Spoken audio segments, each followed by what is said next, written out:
on Citi Prime News, veteran boxer Bukum Banku remanded into police custody for 1 week for aiding in the stabbing of a man in the abdomen with a bottle. He has done a lot of things that took him to the court. He gets out of it. But this one, for me, I think is very critical. He needs to learn lessons from it. And much later, when we hit our trail for the NDC's upcoming national executive elections, we take a look at the race for who wants to take over from General Mosquito as General Secretary of the party. You do not want to miss these on Citi Prime News. Do stay tuned for details. The Citi Prime News is live across the country. Beach 105.5 FM in Takoradi in the Western region, Greener 95.9 FM in Sunyani in the Bono region, Ashanti region. This is Focus 94.3 FM and Orange 107.9 FM, both in Kumasi. If you are listening to us in the Volta region, welcome to Revival 99.3 FM in Tajehu and Cool 103.5 FM in Ho in the Volta region. In the Northern region, this is Radio Bimbala 91.9 FM, Tanga 93.7 FM in Bolga in the Upper East region, and Tunson 97.3 FM in Wa in the Upper West region. Citi Prime News at 12 midday updates you on all the running stories and connects you to the newsmakers. Thanks for choosing us. This afternoon, government has given a firm assurance that it is committed to complete all previous and ongoing engagements to ensure it secures a deal with the International Monetary Fund by first quarter of 2023.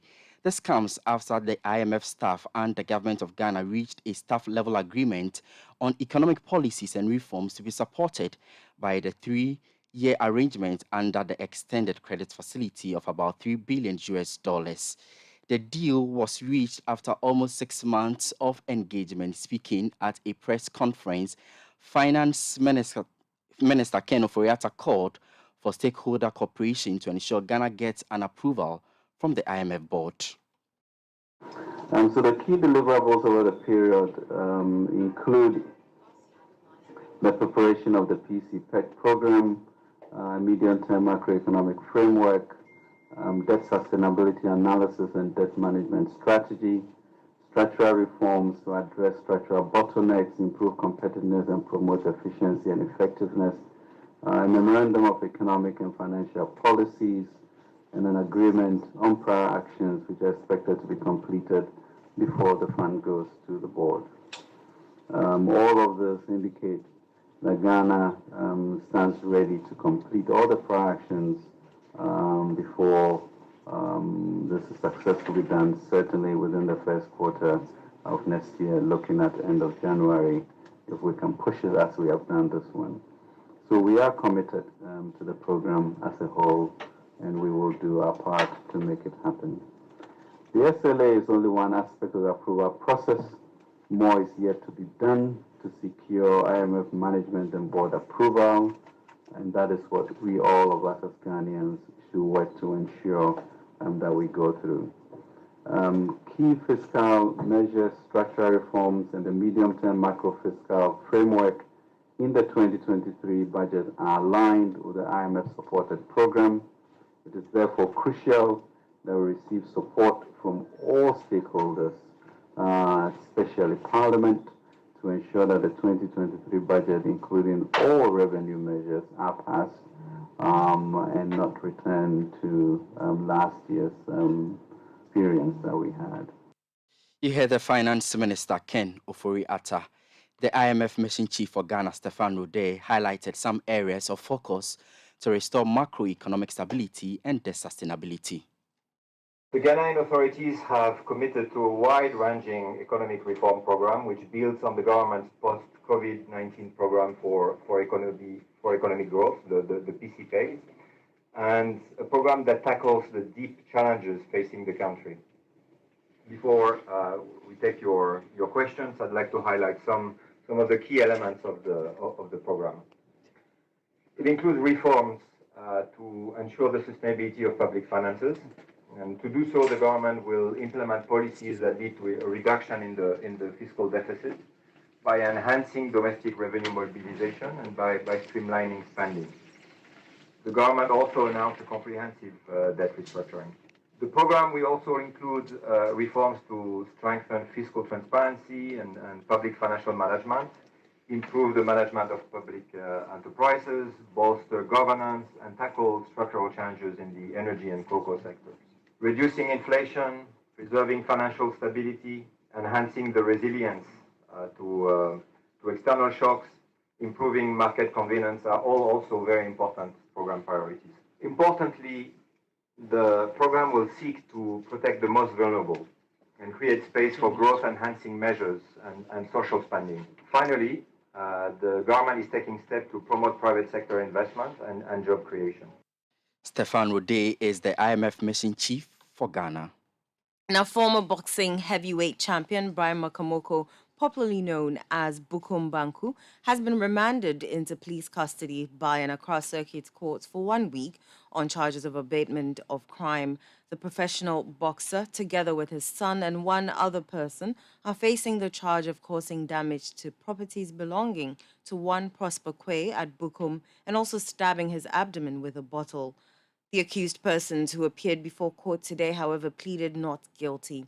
But reacting to Citi News on the incident, the communications director of the Ghana Boxing Authority, Mohammed Amin Lamte, said the boxer deserves every punishment served him following what he says are a series of violent crimes perpetrated by the star, which puts the profession into disrepute.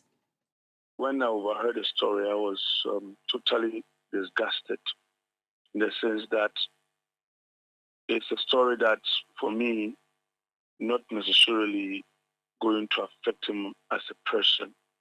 But as you all know, he's a member of the boxing fraternity in this country, and somebody who has done a lot for boxing in this country. He's one of the most proactive and most attractive boxer Ghana has ever produced. It was, as usual, when it comes to Bukum Banku, it looks like socially he's one of the best guys within his community. But when it gets to the point where, he sort of engaged himself in some kind of banter or some kind of friction with people, it ended up becoming a very questionable thing. What I would say is that I hope that Kumbanku will be left off the hook for him to learn more lessons, because in the past, he has done a lot of things that took him to the court, the police station, but sometimes he experienced the issue of leniency, and he gets out of it. He's almost been left off the hook. But this one, for me, I think is very critical. He needs to learn lessons from it. He also said the punishment given to Bukum Banku will serve as a deterrent to young up-and-coming boxers. And those of us in the boxing fraternity, we even had a meeting yesterday on the issue. There is nothing we can do. All that we can do now is to pray for him, and we hope the young up-and-coming boxers would have to learn from what is happening to Bukum Banku. When that is done, we hope that it will reshape the thoughts and opinions of people when they are dealing with their friends, their family members, and colleagues. Now, we already have rules and regulations governing in the professional boxer in this country. Bukum Banku, even though he has not been in the ring for so many years, but they all know, because as a professional boxer, you're not allowed to hit anyone or even have any fight in public. Because when you do that, it's going to affect you. You may be banned, you may be suspended, totally. So he knows about this. But now, as I indicated, he's no more an active boxer. So probably we, from the Ghana Boxing Authority perspective, we are very worried about it. But all boxers know that there is this thing there that you cannot have your own way to go and be doing things anyhow. Mohammed Amin is Communications Director of the Ghana Boxing Authority. Still on crime, but in the northern region, and a Tamale Circuit Court has sentenced a 41-year-old Nigerian resident in Tamale to 5 years in prison for engaging in human trafficking and forced prostitution. Before the judge pronounced the sentence, the accused, Favor Blessing, prayed the court for forgiveness. The judge declined her plea, saying the sentencing will serve as a deterrent for others who engage in human trafficking. He then sentenced her to 5 years in prison.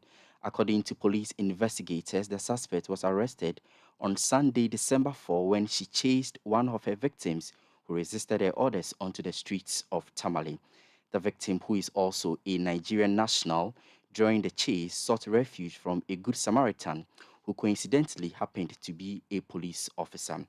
Further investigations revealed that the accused has been trafficking unsuspecting victims from Nigeria to Ghana under the pretext of offering them jobs. She shuttles between the northern and savannah regions where she forces her victims into prostitution. This is still the City Prime News on 97.3 City FM. Eno has more stories.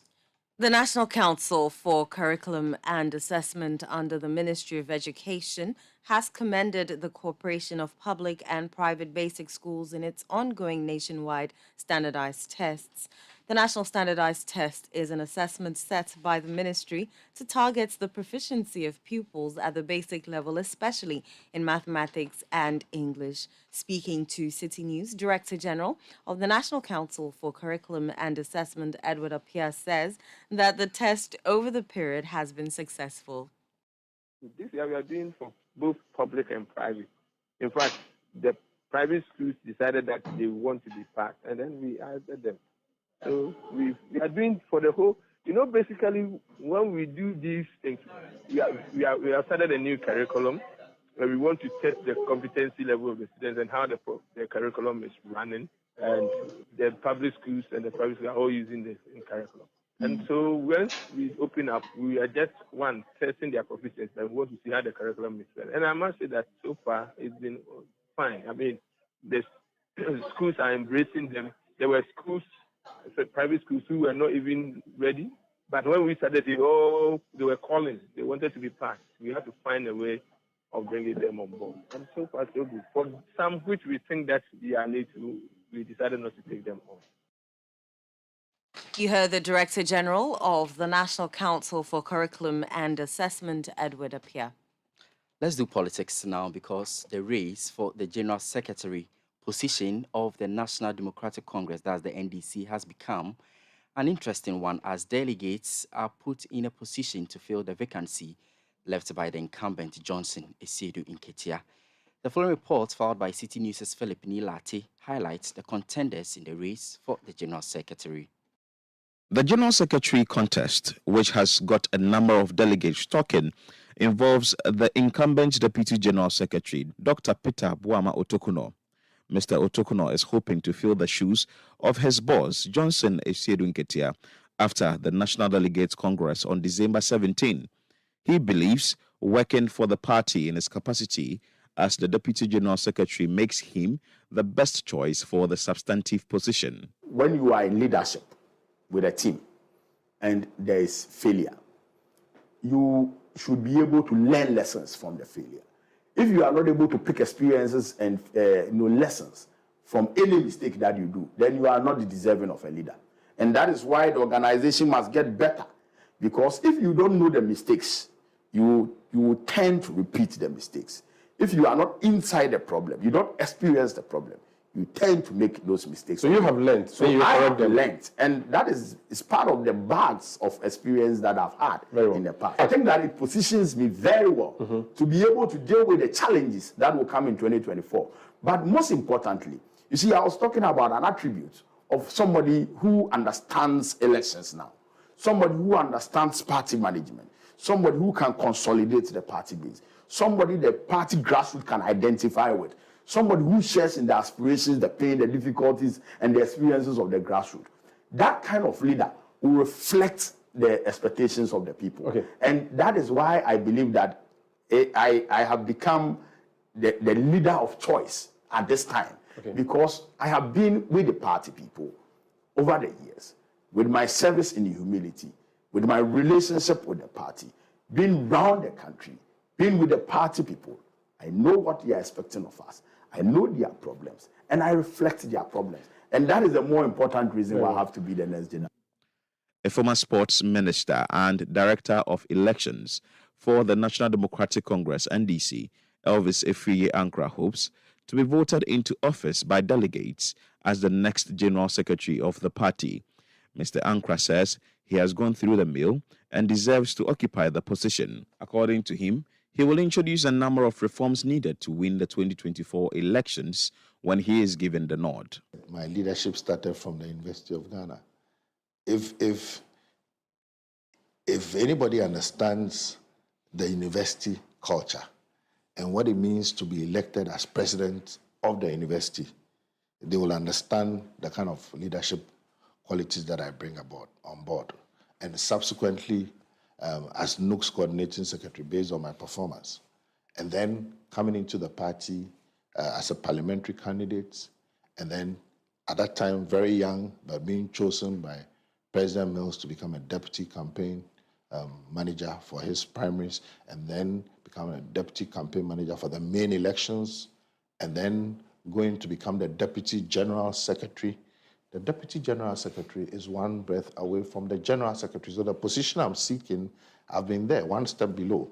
And I've acted as general secretary on several occasions when Honorable Esiedun Ketia traveled out of the country. So I've done the job. I know what it entails, you know, and I've been doing it, and then campaign coordinator for the main elections. And I told you in our constitution, it states very clearly the role of the general secretary. For former Minister of Transport, Fifi Fiavi Kwete, the National Democratic Congress, NDC, needs an astute General Secretary to steer its affairs to win the 2024 elections.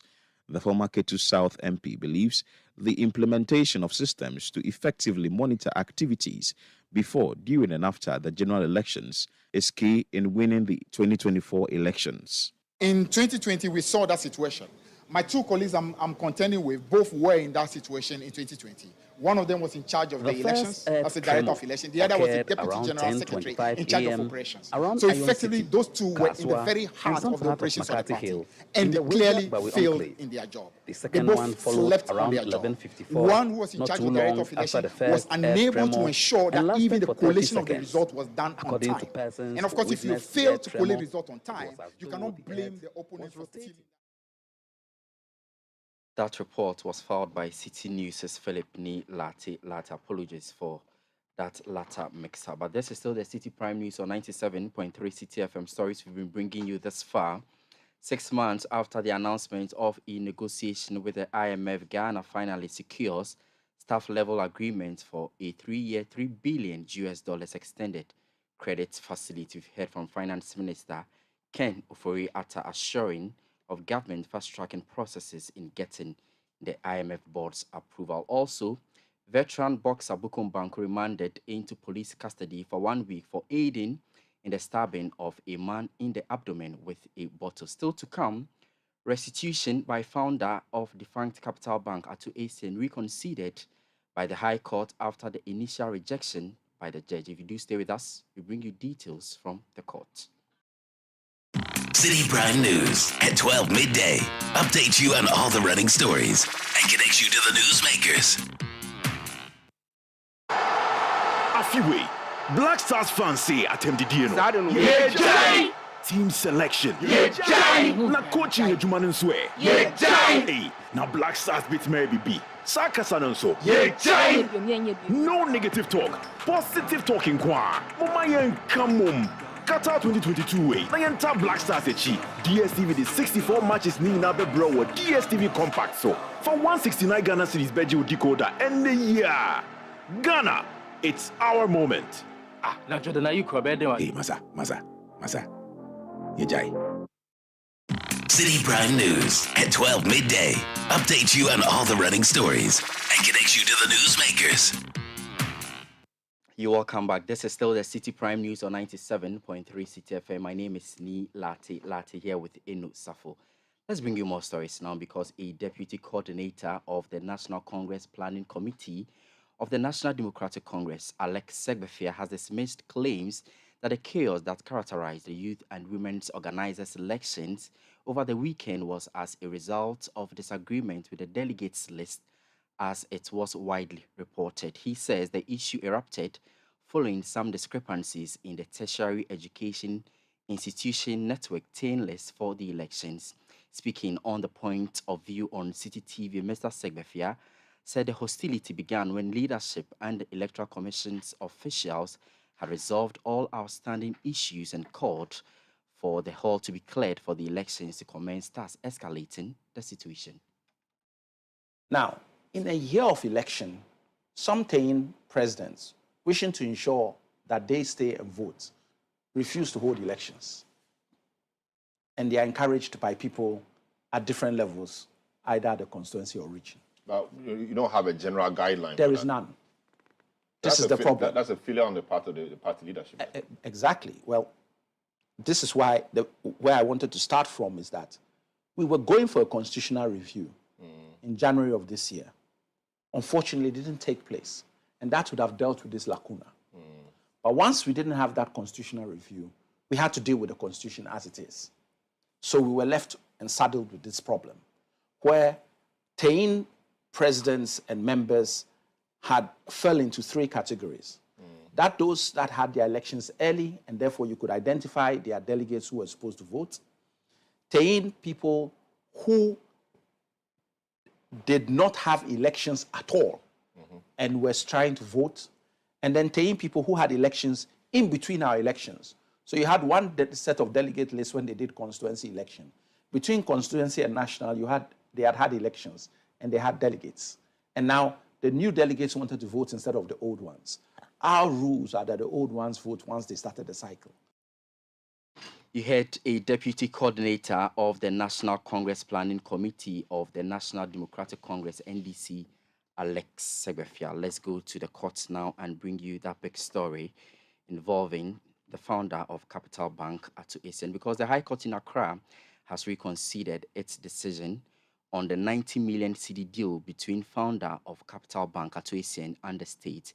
The court on November 30 rejected the deal on grounds that the provisions of the Courts Act relied upon by the parties for the deal was not applicable to the instant case, and the terms of agreement to the judge were not good for the state and made corruption attractive.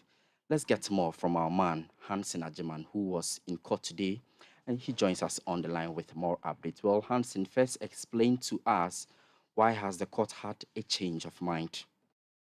So on November 30, when the parties met in court, the judge expressed his view and the fact that he did not in any way agree with the decision of the state to go into that agreement with the accused person on the basis that the offense as was being prosecuted did not fall under the ambit of offenses that causes economic loss to the state.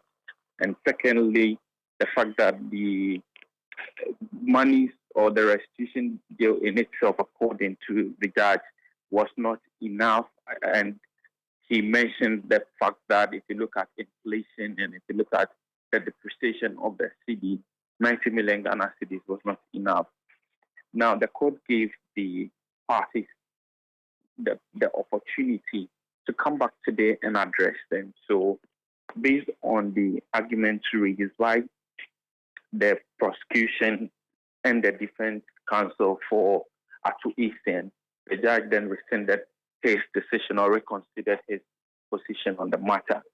The argument that was raised by the state and here by the Deputy Attorney General and the person of Alfred Chianyeboa is to the point that if you look at the Capital Bank, which essentially has been taken over by the state as a result of the banking sector cleanup, there have been payments to defunct customers of this defunct bank by the state, and these monies we've paid by state funds. In essence, the state already has expended money and the state has made a loss.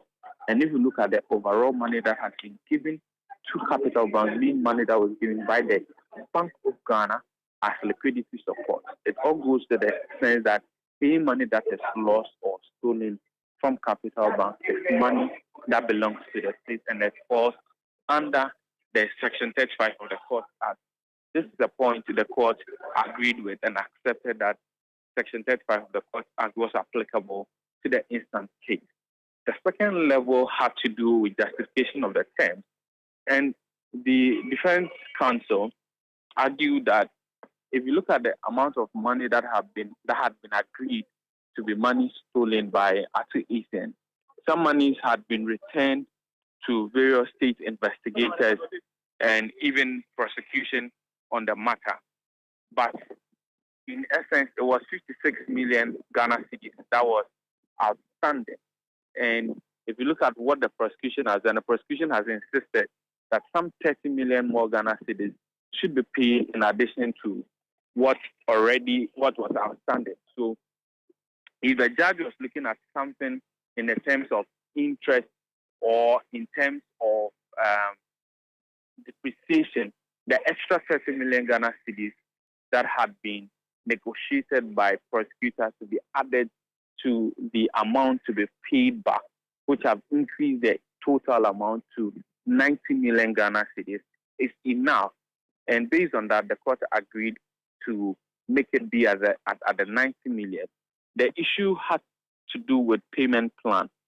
The defense had indicated that 30 million had been paid and as a matter of good faith to the state. So it was 60 million outstanding. Now, according to the payment plan, it's supposed to be paid in 3 installments, 20 million Ghana cedis each, starting from next year, divided into 3 separate quarters. But the judge was of the view that the payment should rather be made in 2 installments, that's 30 million Ghana cedis each, and meaning that by the end of August next year, the state would have taken back the remainder of the 60 million.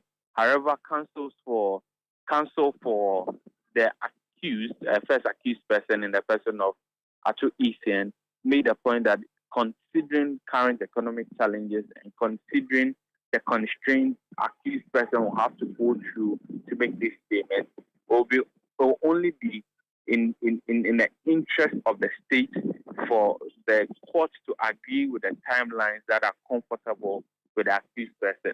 This, the court yielded to the argument of counsel party Isen and agreed. So, per this, the court has agreed that Atu Isen should pay that 90 million and should pay it in by the end of next year, of which 30 million already we've been told has been paid to the state. So that's the decision of the court, having heard the argument from counsels of the accused persons. But I also want to believe that this is something that the lawyers for the accused person, the first accused person, I must say, must be satisfied with. Essentially, for the state particularly, they are making a point that their interest in this matter, first and foremost, as much as possible in getting justice and making sure that the accused person is prosecuted for the various counts is being tried, that some recovery is being made. So this opportunity provides a good point or note to make that recovery, other than going for the judgment itself, and even if the judgment is in their favor, asking for consequential orders from the court and then going ahead to make retrieval of these monies on their own, which might prove cumbersome. So for the state, any point that leads to recovery of the monies owed the state is in good faith. And for the second accused, for the first accused person, Atu Isen, this is what they've been asking for. This is what they've agreed with the court. And their ability to justify saying before the judge, for them, it's good news that the judge has accepted saying. Very well, Hansen. But now that the High Court has okayed Atu Isen's restitution, what will it also mean for the expected judgments of the substantive case? Well, so according to the Section 35 of the Court Act, if the restitution deal, which has been prepared by parties, is accepted by the court, so it has to be accepted. Now that it's accepted, a plea has to be taken, and a plea of Atu Isen has been taken in all 16 counts. He has pleaded guilty to all these 16 counts. Now, what happens next is that the judge will make a conviction, and as part of his sentencing, he will rather make this payment to the state than a custodial sentence, which may come, which he would have gotten if he had been found guilty and the judge had read his judgment. So essentially, what this means is that with the plea of guilty taken by Atu Isen, that the judge will now deliver his sentence and convict Atu Essien, but the sentence will not be in terms of a custodial sentence. However, it will be in terms of he repaying this amount of money, of which 60 million is left for him to pay for the period of the 6 year of next year. So by December next year, he should have paid all the 60 million Ghana cedis. But we also know of the two other accused persons standing trial together with Atu Essien. What more do we know about their judgment as well? So the fate of the two other persons have been of concern to the judge since this request was made known to him on November 29, which he announced to the court on November 30. Because the second accused person is standing trial for conspiracy to steal and money laundering related to the offenses of Atu Essien. The third accused person is also standing trial for abetment to commit crime, to which stealing, money laundering affiliated to the crime or offense of the first accused person. So with this plea, that the judge has always been of concern as to how to proceed with the case of the other two. So after the plea of guilty by Atu Essien, the judge made it known in court that he wanted to read his judgment as he had prepared already, which may include his pronouncement earlier or prior before this new arrangement on Atu Essien, but essentially to make clear what the fate of the second and third accused persons are. The counsel for the first accused person, Atu Essien, disagreed with this point and indicated that if the court or the judge read his judgment, which related to Atu Essien before this plea deal, it will in essence be undermining the process that the court has guided the parties to go through now. All right. Now, but there was the agreement for the judge to make pronouncement on only the second and third accused person. The court went on recess and the judge is back and he's reading the judgment on the second and third accused persons. Very soon, we'll know the final determination of the court on the second and third accused person. Very well, and we know that you bring us more as far as that issue is concerned and update us in our subsequent bulletins. But thank you so much. That's my colleague here in the City Newsroom, Hansen Ajiman, reporting from the Accra High Court, where he has changed its position on the accepted the 90 million Ghana cedis repayment terms on Atu Essien's restitution deal. Now the court, just as Hansen has mentioned, is reading out its judgment as far as the second and third accused persons are concerned. We'll be updating you more later in our subsequent bulletins. But Eno has some more stories. Some traders in the central business districts of Accra say it is impossible to strictly follow directives from the Ghana Union of Traders Association to reduce prices due to the marginal gains in the value of the city. Some attribute this to stocks bought at higher exchange rates, while others say the reduction in prices is dependent on importers and not the trading community. The following report has more. The Ghana cedi has gained some ground against major trading currencies in the last few days, following weeks of unprecedented depreciation. Bloomberg recently rated the cedi as the world's best performer amongst 150 countries this week, gaining 10%. In October, when the cedi was at its worst, the Ghana Union Traders Association rallied its members to close their shops in protest of the depreciation of the cedi. As the currency appreciates in value, the group has called on its members to reduce prices to reflect the times. We want to appeal to the trading community to adjust prices accordingly, even though we admit that most of us have bought the forest at higher prices earlier.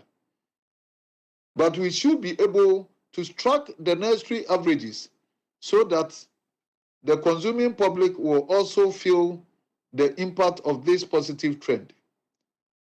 It is very important, especially at this time, that we are going for the Christmas festivities, so that the consuming public will also be compensated to enjoy this festive occasion. But the traders say these decisions are beyond them.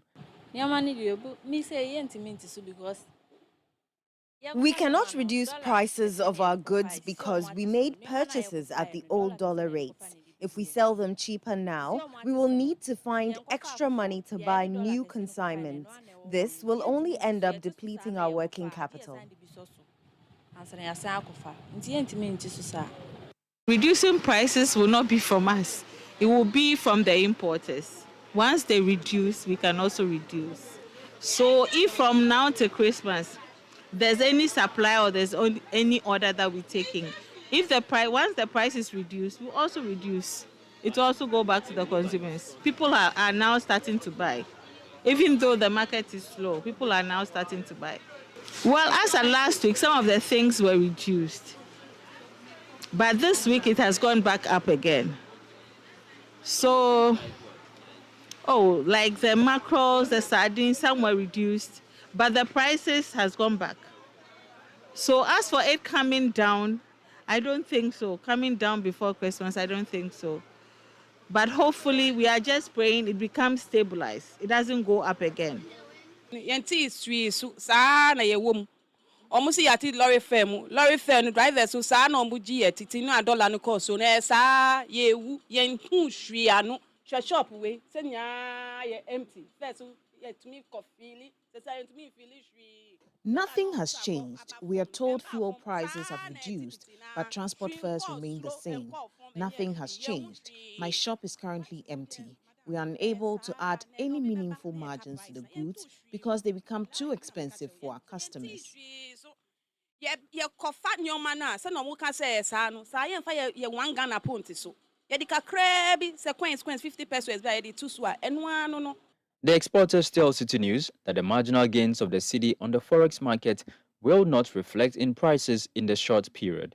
I must say that the marginal gains with the cedi appreciation to the dollar just within this week, the days are too young for us to say that we are going to ask the business community to start reducing the prices of their products in the market.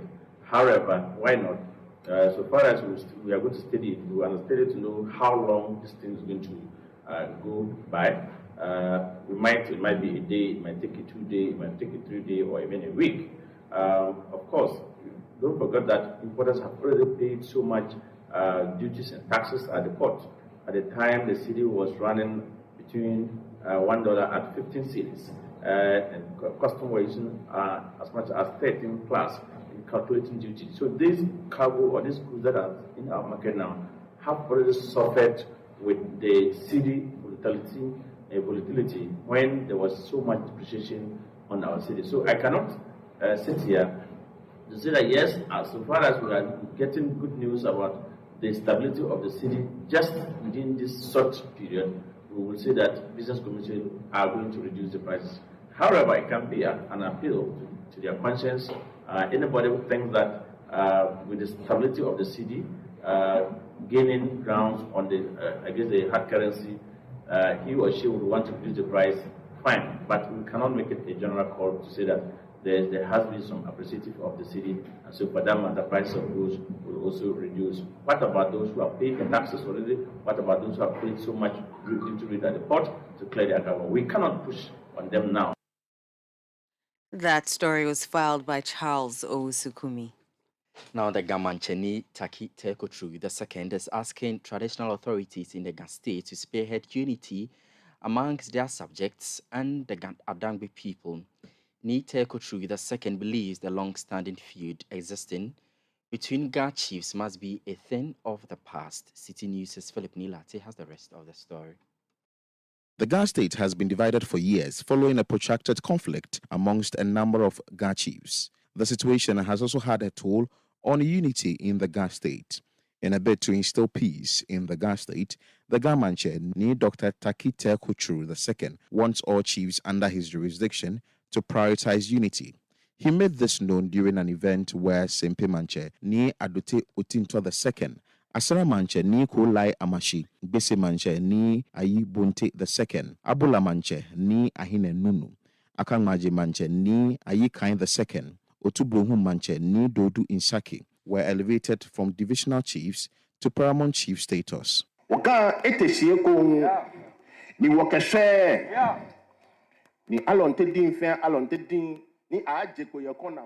The Ghana state has risen, and we are not taking it lightly. We will not tolerate any enemy amongst us. We are uniting because of the future of the next generation, which may be destroyed. You and I must stand in unity.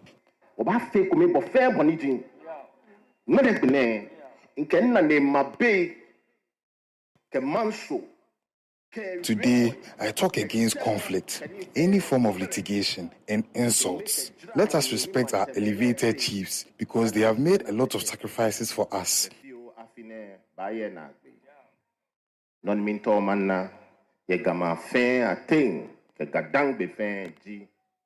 As the year ends, all I want to see amongst the Ghans is unity. Let us disgrace the enemy.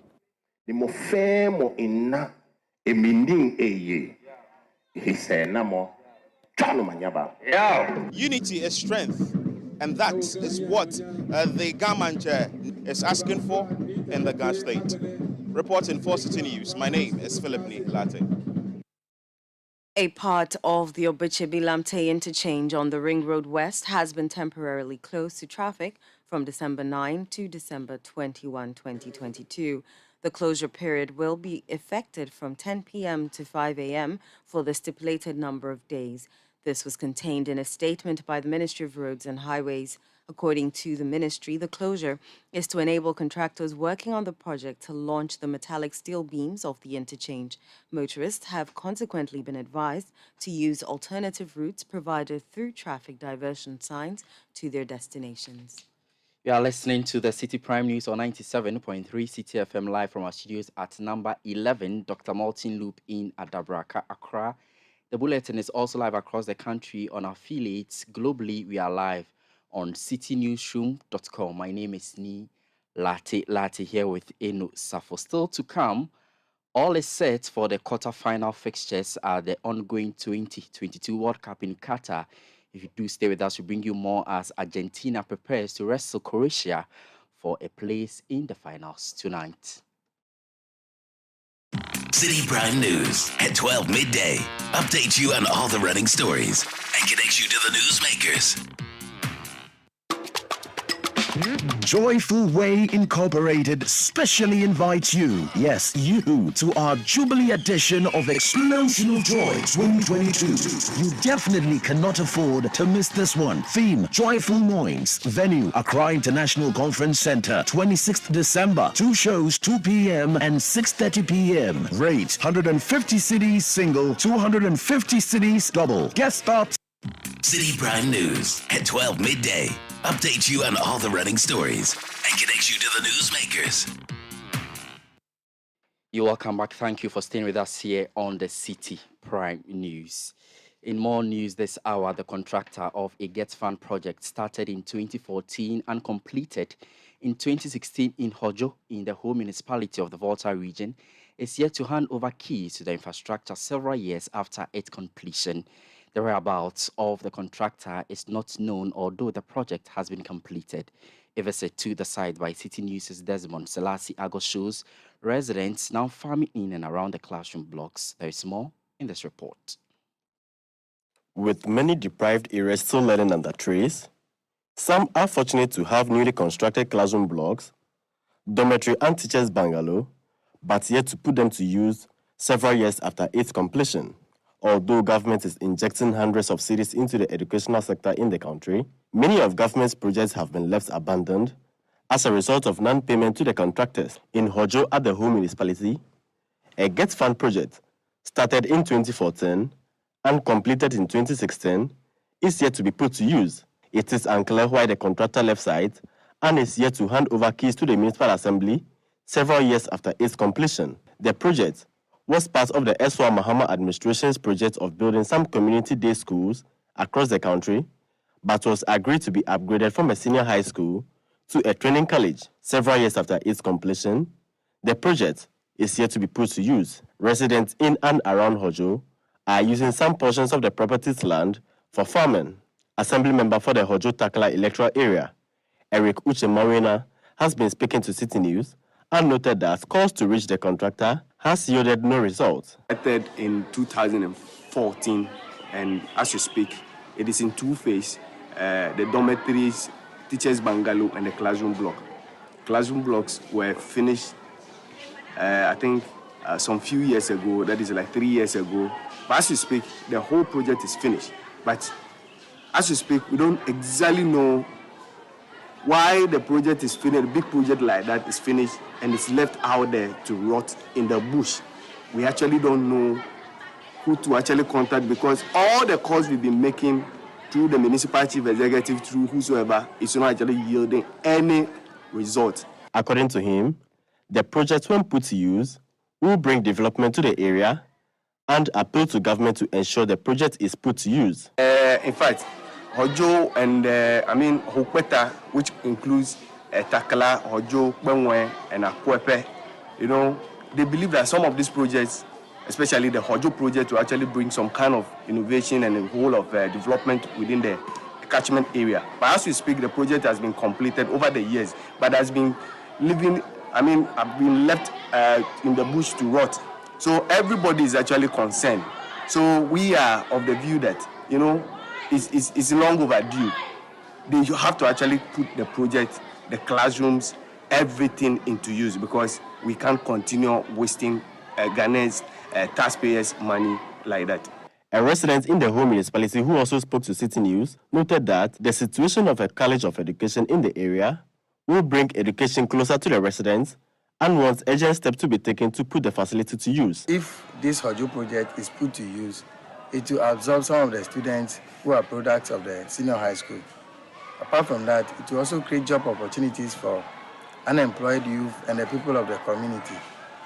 And in the final analysis, it will open up the whole place for business to flow and for development to thrive in the area. I am pleading that the place be put to use, to proper use. That is a college of education. I think that will be the best thing that will suit the area, because we don't have a college of education in the whole municipality. So when it is put to use, we see that our younger ones who have to travel elsewhere to go and attend college of education, who stay here, attend school, and then get educated. So I plead with the authorities to put a place to use.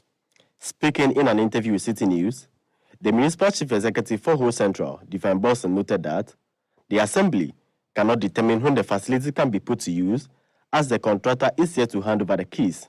The MCE also called on the Ministry of Education to hand over the facility to other senior high schools who are lacking the needed infrastructure to accommodate students as they await the handing over of the keys by the contractor.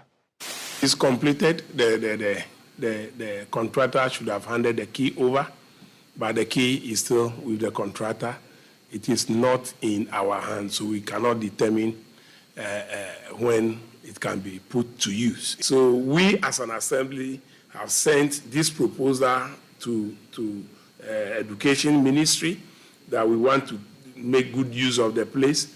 The place, as it is now, is deteriorating, and we would like Ministry of Education, for that matter, my big brother, Honorable Dr. Iduchum, to respond quickly so that we put that place to use. It is government money, and we must give value for the money.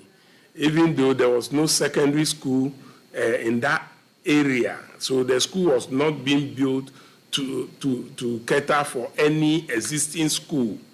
And then those facilities, if should be distributed among some secondary school in the area, would have also served a purpose, like Aisha Sectec, who is crying for infrastructure, Volta Technica, who is equally crying for infrastructure. If these facilities should be given to them, they will be so happy.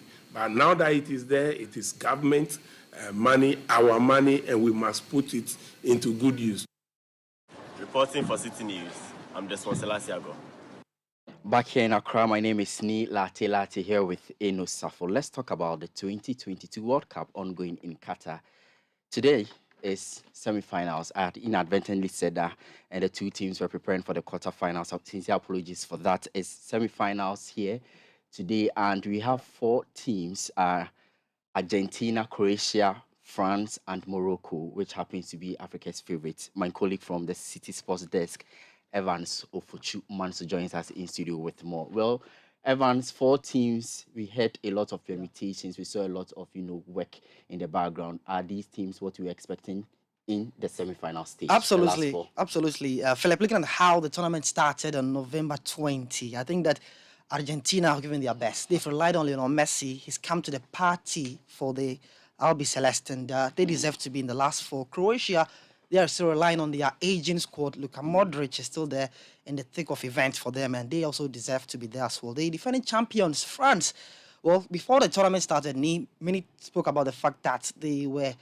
having injury worries. There was no N'Golo Kante, there was no Paul Pogba, but their head coach, Didier Deschamps, he has found a way for this French team to shine, and they are shining bright in Qatar. Morocco's surprise package. You sound so excited. Exactly. About the games. I have to be. For Morocco, I can say that I didn't see them getting this far. Yes, I didn't see them. I thought maybe Ghana was going to make it this far. No, not exactly. Really? Not a Black Stars. You people didn't have confidence in our team. No. We just with our head coach, I knew we were not going far. Wow. Exactly. But Morocco have surprised the whole world. The first African team to reach this stage, and it's just a matter of them showing us more surprises. And can they do that? That's the key question tomorrow to be answered. So tonight at 7 p.m. we have 2-time world champions Argentina facing 2018 runners-up Croatia. Really, what does this game mean for the two sides in terms of their key pre-match reactions? Well, this is their 3rd World Cup meeting, and in the first in the knockout stages, they met in 1998, and Argentina won that game 1-0. Their last meeting was in 2018, where Croatia also won that game by 3-0. 30 goals from Ante Rebic, Luka Modric, and also Ivan Rakitic. So this is a huge game for them. Argentina, they are chasing their 3rd World Cup trophy and the first since 1986. With the original GOAT. Maradona, yes, well, it's arguable, but they are looking for another final. They were in the last final, 2014. They lost that one to Germany. So Argentines are hoping that this time around they can get to another final and hopefully win this trophy for Lionel Messi. For Croatia also, their best finish was just the last edition in 2018. They finished as 2nd. Before that, also, they had finished at the 3rd place in 1998. So they're also chasing their first World Cup trophy. And also, what could be a parting gift for a very superb player, Luka Modric. So both countries know what this means for them. It's a huge one from Croatia and also for the Argentine fans. They will hope that their team progresses to the grand finale and gets their hands on the World Cup trophy. It's a huge, and also the money at stake, $42 million if you win the World Cup. Exactly. So the two countries all want to get their hands on that cash as well. So the winner of tonight's match will be meeting the winner of tomorrow's match. That's Morocco versus France. Yes. But let's talk about tonight's game between Argentina and Croatia. In terms of team news, what more do we know? Well, for the team news, we understand that Argentina will be without suspended Marcos Acuna and also Gonzalo Montiel. But good news for them is that Angel Di Maria is returning alongside Rodrigo de Paul. They are both fit for the game. For the Croatian team, they have a fully fit squad after both Borna Sosa and Mislav Osic recovered from their illness. So everyone is ready for the game. And the key question is who gets to cry tonight? So we've seen certain stars cry, from Luis Suarez to Neymar. Tonight, who do you want to see cry? After that game. Luka Modric crying tonight. If you know where I'm coming from, Luka Modric to cry tonight. That's my prediction. I believe that Argentina deserve to be in the grand finale. And interestingly, for their records, no, I disagree with you. Anytime, anytime Argentina gets to the semi-final in the World Cup, they always get to the final. They hardly lose semi-final games. But in fact, this is a World Cup that we've seen a lot of surprises. Absolutely. So in fact, we must see the surprise again at the semi-final stage. Let's see Croatia make it to the grand finale. It's possible. It's possible. No, that's what's going to happen. What's your prediction in terms of scoreline? Well, I think I'll go for a 2-1 win for Argentina. 2-1 win. Yeah, it's going to be a very difficult game, but I think there'll be goals, and Argentina should just pip the Croatia team by a Messi magic. I think this has been his World Cup. He is going to show once again why, arguably, he's the greatest of all time. So I tip Argentina to progress. Well, let's see what happens tonight. So tomorrow it's Morocco versus France, and then also tonight, Argentina versus Croatia. But 7 p.m. kickoff time. 7 p.m. kickoff time, but at 2 p.m. you'll be here. Yes, exactly. 2 p.m. We have the World Cup Daily Show where we'll get into more analysis of these semi-final games at the World Cup. Well, you have been smiling. I don't know what you also make of tonight's, It's encounter. an Argentina win. Oh, I'm the only one supporting Croatia. No, we want to see the goats Messi crying tonight. No, we want to see Croatia make it to the finals, and then it's tomorrow. An Argentina win. In fact, someone has sent a message. He said there are two goats. One can't cry, leaving the other. Only one goat will cry. Only one cry. That's Ronaldo. But for me, I want to see Croatia win so that they can face off Morocco if it happens tomorrow between Morocco and France. Morocco wins, then it's going to be a good grand finale. That's what I want to see. That'll be a surprise. Yes, Surprise and World this Cup is a World final. Cup of Morocco, surprises. Croatia. So in fact, if Anything can happen, anything actually. can happen, and that is what is going to Yeah, happen. but I am 150% confident in the Argentines. It means the confidence level is up there. No, I have to be. Optimism is great. No, it's I have too to high. be. I believe in Argentina. Yes, they have their I own believe issues. in Messi, so I'm just going to support Argentina. Well, let's see what happens after 90 minutes or 120 minutes. It could go into extra time or penalty. And interestingly, both countries come into the semi-final on the back of winning penalty shootouts. Yeah. Croatia won against Brazil via penalties, and then Argentina also via Netherlands. So And they we'll know be how fair to if we see win another penalties. set of penalties, and I then we don't see like the penalties. No. Penalties are the worst deciding factor for games ever. Exactly. The tension and all Exactly. that. I don't want any penalties. Exactly. Let's hope we don't go into penalties. All right, thank you. That's Evans Ofochumanso from the City Sports Desk telling us about tonight's encounter between Argentina and Croatia as the semi-finals of the 2022 World Cup begins tonight. But that's it for today's edition of the Citi Prime News, which has been live from our studios at number 11. Dr. Martin Loop in Adabraka, Accra, also live across the country on Tunson 97.3 FM in Wa, Tanga 93.7 FM in Bolga, Radio Bimbala 91.9 FM in the Northern region, Cool 103.5 FM in Ho, and Revival 99.3 FM in Tajehu, both in the Volta region. If you heard us in the Ashanti region, this was Focus 94.3 FM and Orange 107.9 FM, both in Kumasi, Green 95.9 FM in Sunyani, and Beach 105.5 FM in Takrade in the Western region. My name is Ni Latte. I was here with Inusafo. Many thanks indeed for your company. Go to our website, citynewsroom.com. We have more stories there for you. Have a pleasant afternoon. City 97.3. More variety. The city is alive on 97.3.